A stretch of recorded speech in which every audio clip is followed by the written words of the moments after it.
Más o menos. Más o menos.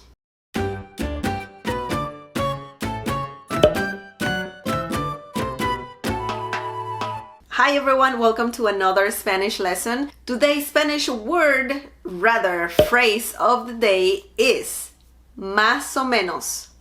Más o menos. This means more or less. Sometimes it can mean kind of.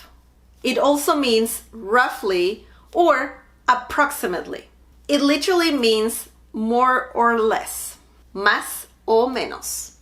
More or less. Más o menos is a very common phrase to use in Spanish.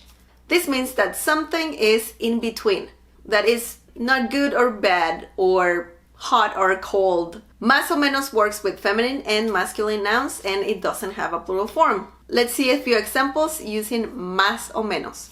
Esa película está más o menos bien. Esa película está más o menos bien. La estatura de Miguel es más o menos 1,70 m. La estatura de Miguel es más o menos 1,70 m.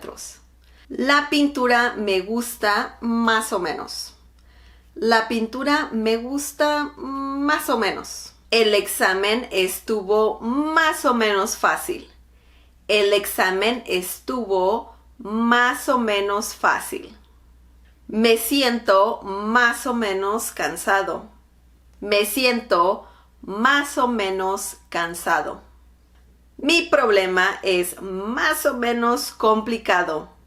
Mi problema es más o menos complicado. Más o menos can also be used by itself.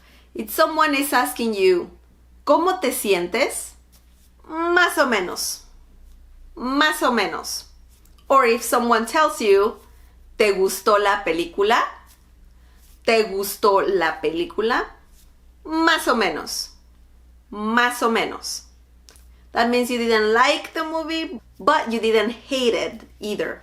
Okay, now you know the meaning of más o menos. Leave me more examples down below using this phrase. Also subscribe and click on the bell icon so you can get notified every time I upload a new video. Support this channel by sharing this video with your friends and by giving the thumbs up. Thank you so much for watching and I'll see you next time. Bye!